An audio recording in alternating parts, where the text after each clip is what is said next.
In 1997 I took the trip of a lifetime. I went on a mystical tour around Egypt. The man leading the tour was John Anthony West.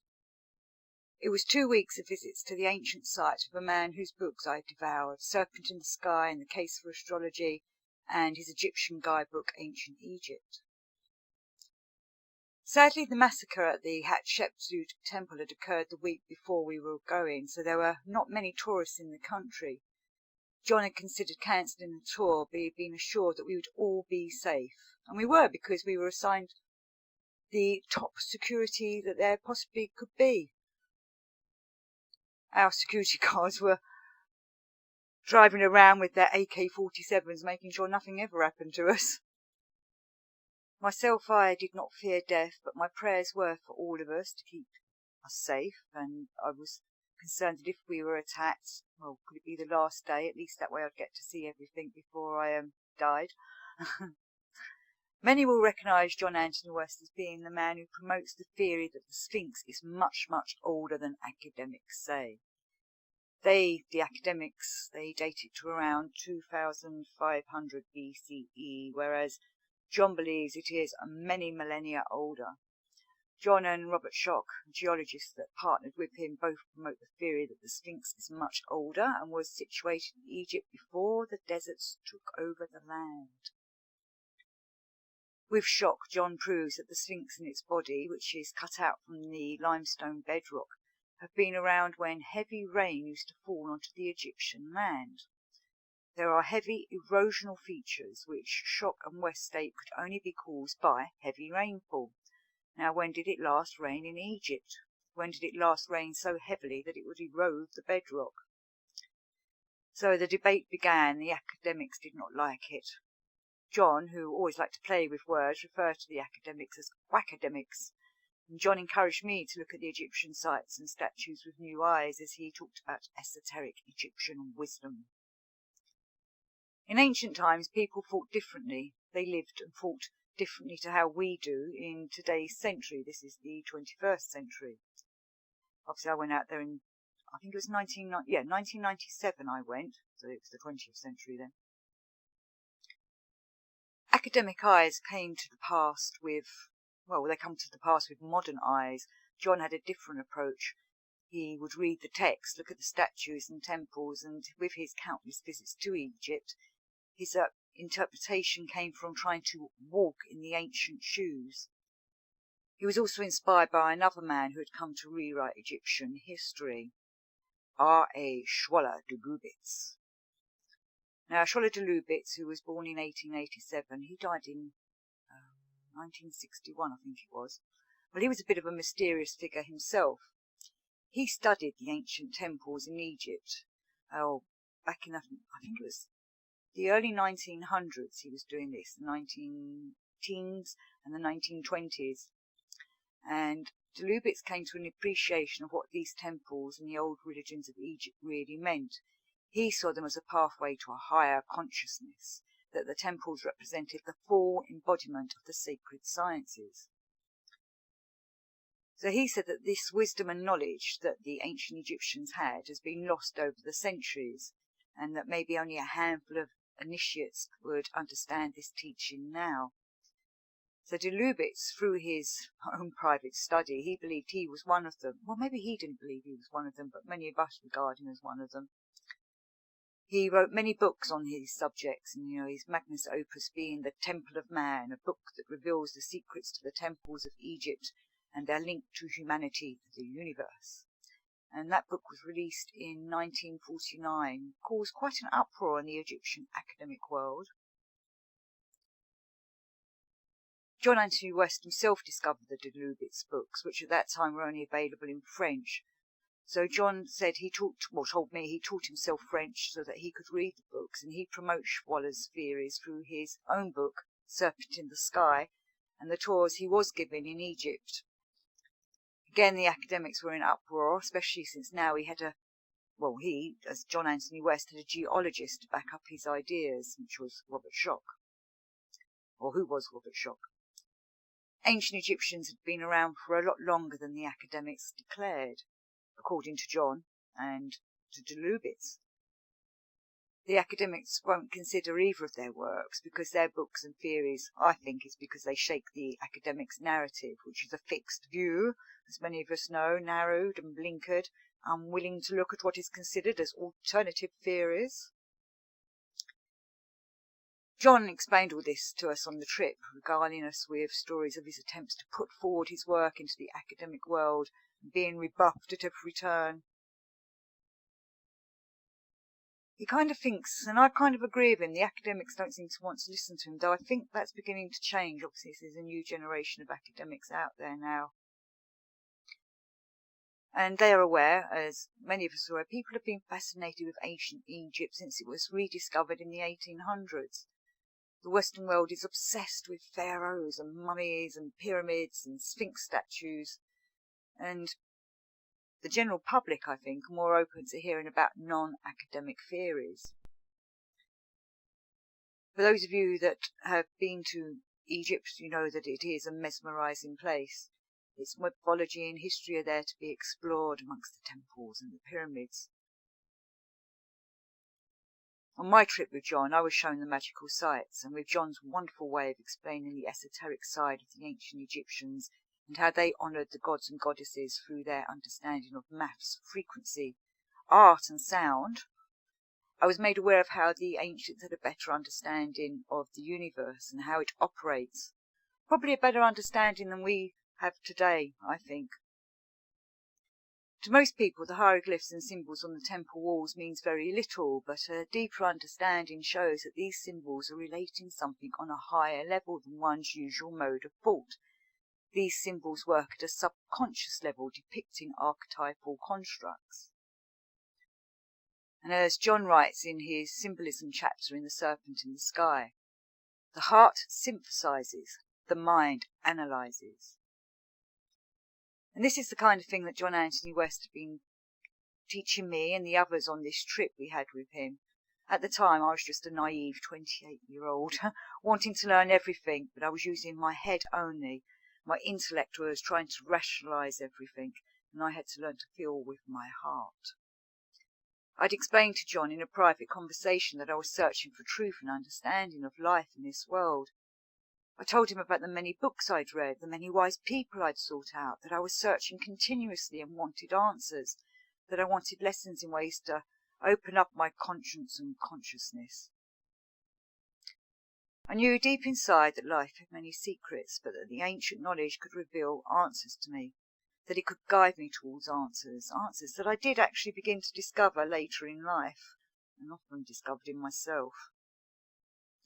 I remember John chuckling at me, and he wished me well, but I don't remember his exact words, though I do want to thank him so much, because he was always encouraging, he was always kind, and for me, the most important thing I have to thank him for is that it was he who was my introduction to the works of George Ivanovich Gurdjieff.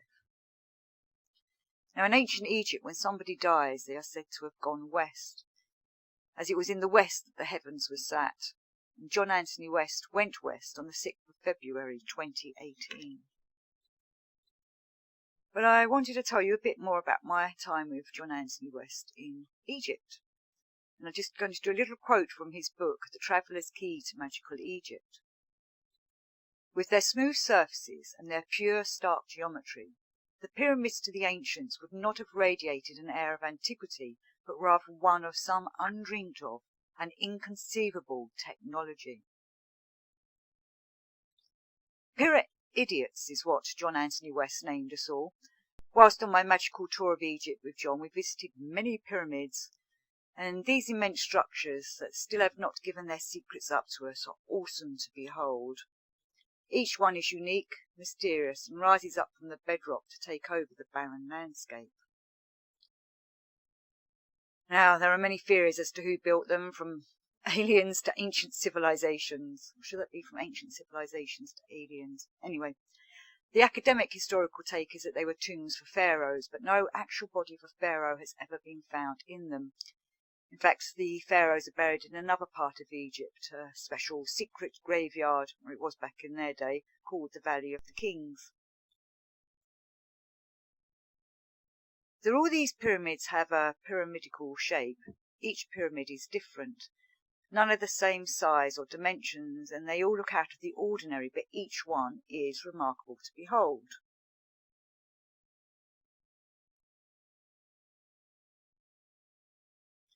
We began our tour at the Pyramid Plateau of Giza and stood before the three famous monuments. I was quite overwhelmed by their size and their prominence. We walked around them, amazed at the size of the blocks and the construction, all of us eagerly discussing theories as to how these pyramids could have been erected. Each block was, it was tightly fitted next to its neighbour. You could not get a Rizzler paper between them. There is no concrete, there's no glue, no remains of any tools, though you can see some concrete in some places, but apparently that's been reconstructions or, renovations in the last, 100 years. But the Egyptians, the ancient Egyptians, didn't seem to use any concrete or glue. And, of course, the academics attribute these three pyramids to the pharaohs Cheops, Khephren, and Mycerinus. The plateau itself is immense. The slabs of granite that are the walkway up, again, huge, and they must have had a purpose. I remember John Anthony West telling me about the idea that the pyramids were giant sundials, and that the plateau extended out further in ancient times, perhaps enough for the shadow of the pyramid to fall to the floor, which might have been set out as a dial so that one could then read the time. That's one giant sundial. Maybe giants did walk the land for them to be able to read a sundial as that. Regrettably, most of the plateau has been dug up over the centuries and the blocks used for buildings, so, sadly this idea can't be tested or proven in any way. At the time of our visit, it was not possible to visit the smaller pyramids that sit close to these giant pyramids. They're known as the Queen's Pyramids. We only could view them from afar. Though later in the week I was able to hire a horse and go on a ride around the complex, and I managed to ride up to these smaller pyramids, but again I was not allowed to dismount to see them. The first day we viewed the Giza Plateau pyramids from the outside, but it wasn't until towards the end of our trip that we got to go inside the pyramids, and I remember we went inside the Great Pyramid where we was doing a meditation. But maybe I'll discuss that in a little while. We also went to Saqqara, where we saw the Step Pyramid that was built by King Sozo of the Third Dynasty. And this complex was huge, with tombs, temples, and there were other smaller pyramids around, though some of them were beginning to disintegrate. We walked through a colonnade of obelisks that towered up around us that led into a great courtyard with the pyramid rising up at the end of it. John Anthony West said that this is distinctive architecture. Nothing like this has been built since. The mighty blocks and the colonnades, well, again, they were making quite an impression on me. And, well, even walking out to the Step Pyramid, you're just like gazing at all this and trying to take it all in. I spent most of my time walking around Egypt with my jaw dropping continuously, going, wow! We also went to the two pyramids at Dashur. Again, both unique in their structure. They are attributed to Snefru, who was the father of Cheops. But again, this has not been proven that he had them built. The first we visited was in the south and is now known as the Bent Pyramid, and John explained to us that it has a rhomboidal shape. Halfway up the pyramid, the angle of its shape changes, and it seems to be a cross between like a step pyramid and a smooth-sided pyramid. One wonders how the builders did this. There just seems to be no explanation anywhere of how they did it, or why they did it like this. And John wondered if it had a double angle to represent some kind of duality. Inside it has two chambers, and it is the only pyramid to have two entrances. So again, this pyramid's got a lot to do with the number 2. So what is the significance of the number 2? The entrance to the chamber was small, and we had to bend down to walk in, but inside the chambers were huge. They were high-roofed and cold stone. And John encouraged us to sing and chant in the chamber so that we could hear the acoustics and feel the air change as the sound moved around, because each pyramid is acoustically sound. The second pyramid in Dashur is the Red Pyramid, again attributed to Snefru and set in the north. It is called the Red Pyramid because it is encased in limestone that has a red tint to it. Inside this pyramid there are 3 chambers, and the corridor to the chambers is narrow and steep, and at one side there is a drop full of giant boulders. And we sang again, this time into the pit of stone, and as our voices bounced off the boulders, we could feel the air change with the vibration of our singing. It felt so sacred. So on our last full day in Egypt, we were given special permission to enter the Great Pyramid that was on the Giza Plateau, and we went in as a private tour. So it was just John and the rest of the group that I was travelling with. There were no other tourists there. It was quite thrilling to walk up the path and enter the pyramid, though John reminded us that this was not the true entrance. The original entrance was much higher up. Inside we looked up into the tall, narrow corridor, and again my breath was taken away. Just how did they make this and why? Inside it was hot. The air was hot, and this added to the mystery as we climbed the narrow path upwards to the king's chamber. The corridor walls were so smooth, and as I touched them I wished that they would transmit to me their history and secrets, but alas, the stones stayed silent. The chamber was again another awesome sight, and I was transfixed by the giant rectangle stones that the ceiling. Well, this is how the ceiling was made, these giant rectangle stones going across. I just don't get how they put them up there. We stood around the coffer, which I'd expected to be in the centre of the room, but was actually nearer to the back wall. And I'd seen photographs of it, but here I was actually seeing it and touching it. It was just remarkable. It's rectangular in shape, it's very heavy stone. It's got one top corner damaged, but nobody knows how or why this happened. John told us that he believed it was put there before the roof was put in, as there was no way it would have fitted through the small entrance into the chamber. It had been planned that we would have a meditation in the pyramid for 1 hour, and again I was rather thrilled to be taking part of this. And we all sat around the chamber, backs against the wall or lying flat on the ground, and then the lights went out, and it was pitch black.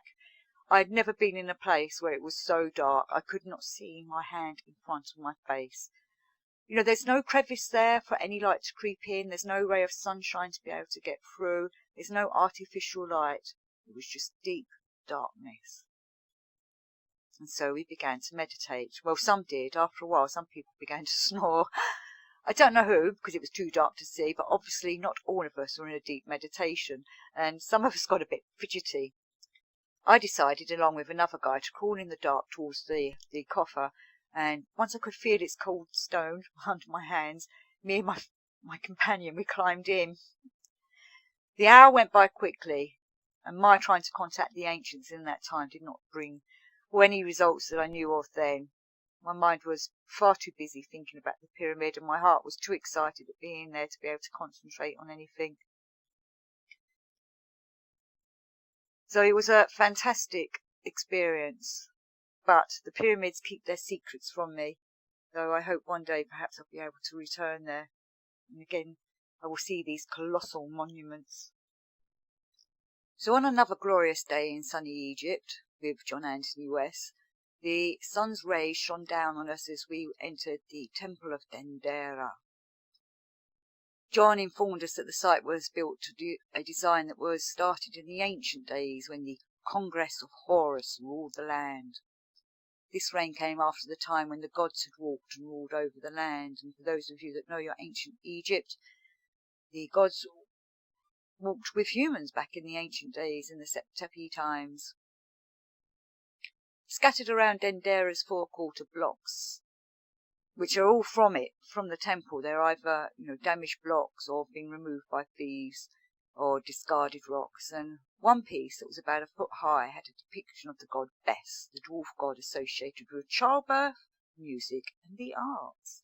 Now he stood near the entrance, beckoning us in. Inside, the walls and pylons are covered in pictures and hieroglyphs, and one can get a stiff neck from constantly looking up into the high ceilings, but it is worth it because these high walls and ceilings display the ancient Egyptian creation myth and their zodiac. The ceiling represents the heavens, the floor the earth, and the world of men and nature. Now, I should mention Hathor, the goddess whom this temple is dedicated to. She is the only Egyptian goddess whose face is seen front on her, and her face on all four sides of the column. All other gods are usually depicted in profile, except for Bes, the dwarf god I was talking about earlier. He's also shown front on with his bowed legs and his tongue sticking out of his grinning face.